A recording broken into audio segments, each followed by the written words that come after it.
Planet of the Fakes for Families. And Pigstar HH News. A Florida cop planted meth on random drivers, police say. One lost custody of his daughter. Deputy Zachary Wester pulls over Teresa Odom, whom he arrested for possession of meth after police say he planted the drugs. WJHG. By Megan Flynn, July 11 at 5:27 a.m. The meth seemed to appear out of thin air. Benjamin Bowling couldn't figure it out. He had been clean ever since his release from prison on a DUI conviction, but now a Jackson County, Florida, sheriff's deputy was accusing him of possessing a minuscule amount of methamphetamine. It was October 2017, and Bowling was on his way to the store to pick up diapers with his friend Shelley Smith when they saw the flashing lights swirl in the rearview mirror. He had been out of prison for less than a year, doing everything he could to get his life back on track. He passed all his drug tests. He had recently been awarded custody of his daughter. But Deputy Zachary Wester was escalating a traffic stop for swerving over a white line into a search for illicit drugs.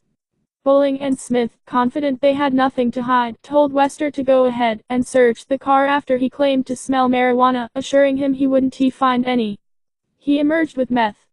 Now, nearly 2 years after Bowling lost custody of the daughter he had just gotten back, after he was convicted of felony meth possession, he knows exactly how it got there.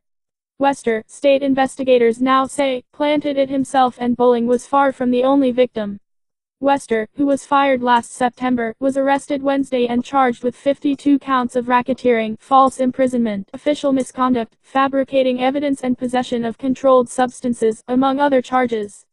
He is accused of indiscriminately targeting innocent drivers and hauling them off to jail after planting meth or marijuana in their vehicles while feigning a search. There is no question that Wester's crimes were deliberate and that his actions put innocent people in jail. Chris Williams, the Florida Department of Law Enforcement's assistant special agent in charge, said in a news release. Bowling, who has since been cleared, is just one of 11 known victims named in the affidavit, although the Florida Department of Law Enforcement said Wednesday that there may be more victims who have not yet been identified, and the case remains under investigation. At least 119 cases involving Wester have been dropped, the Tallahassee Democrat reported.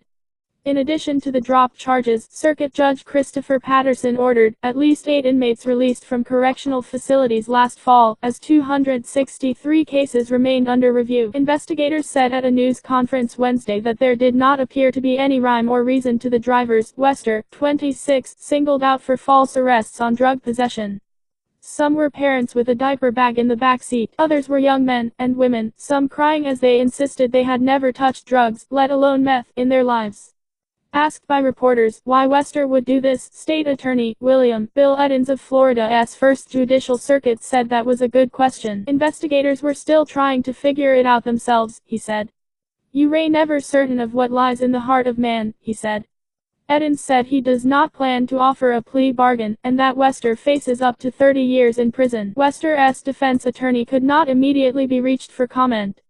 Wester, who joined the Jackson County Sheriff's Office in 2016, fell under suspicion last year, after a prosecutor noticed inconsistencies in what Wester wrote in his reports and what was captured on his body camera, if he turned it on. The problem was he seemed to leave the device off most of the time, conveniently only recording after drugs were already found in a vehicle. In most cases, as in Bowling's, he typically pulled someone over for a minor traffic infraction before asking if he smelled marijuana. Yet, even after reporting on affidavits that he smelled or even thought he saw marijuana, he typically emerged finding meth. According to the affidavit, meth, marijuana and 42 pieces of drug paraphernalia were found in Wester's trunk. One case, that of Teresa Odom, was illuminating, appearing to capture Wester holding an unknown object in his left hand, shortly before discovering meth in her truck. In the rare case his body camera was left on. "Hi, how are you?" Wester asked her in a friendly voice as he rolled up to her window, according to footage released to the news media. "The reason for the stop is, your brake lights, they work 1 minute, and then, the next minute, they don't work." He took her license, left momentarily, and returned to ask if he could search her vehicle. She said it was no problem with a shrug, as long as she could take her phone with her. "Hang tight, Ms. Odom." He grabbed a pair of gloves from his cruiser, then appears to be holding a tiny plastic baggie inside his left hand, according to the video and affidavit. The affidavit describes it like a magician's sleight of hand. Without putting on the glove, Deputy Wester's left hand dropped out of view, down toward the front of the driver's seat, and after a brief pause, reappeared empty. Shortly thereafter, Wester pulls a tiny plastic bag out of Odom's purse. "Oh, Ms. Odom, how about this?" Wester asked, confronting Odom with the drugs. "That is not mine," she said. "No, sir. No, sir. What is it?" As another deputy who arrived for backup teased her that she was about to go to jail, she responded tersely, "It damn sure ain't mine." It wasn't he. The Democrat reported that Odom wept at the news conference Wednesday announcing Wester's arrest, saying she felt overwhelmed. In a few cases, some drivers were already suspected of other crimes, such as driving with a suspended license, or having an outstanding warrant, or even admitting to having marijuana in the car, and yet Wester still planted meth on them, according to the affidavit, but mostly the drivers were guilty of nothing. Erica Helms, whose brother, Lance Sellers, has sued the sheriff's department alleging false arrest, told the Democrat that Wester ruined lives. Sellers, she said, had to spend a year in residential rehab after his arrest for possession of meth. The charges were later dropped. In addition to Sellers, more than a dozen people have filed notices of intent to sue, the Democrat reported. "People are losing their lives, their freedom, their children, their marriages, all because of this one man," Helms told the Democrat. "It's not just innocent men. It's innocent children. It goes a lot deeper than everyone realizes." It's unclear if Bowling regained custody of his daughter since his arrest, or whether other parents faced the same fate. At least one innocent mother feared she would, according to the affidavit.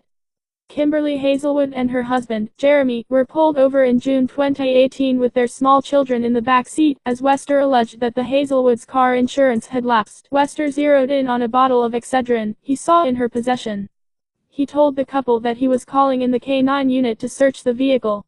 Soon enough, Wester claimed the Excedrin pill bottle contained methamphetamine, pulling Jeremy aside to tell him that he was going to arrest his wife for possession. Jeremy appeared shocked and said Kimberly had never done drugs a day in her life, the affidavit says. Wester told the distraught father that he could tell Kimberly used meth by the way her face was sunk, and her teeth. Jeremy stated his wife has always been like that. On the way to jail, Kimberly cried in the back of Wester's cruiser, asking whether she was going to lose custody of her children. It's unclear whether she did, according to the affidavit. Months later, Wester pulled over Jeremy again, asking where Kimberly was this time. This upset Jeremy, the affidavit says, and he told Deputy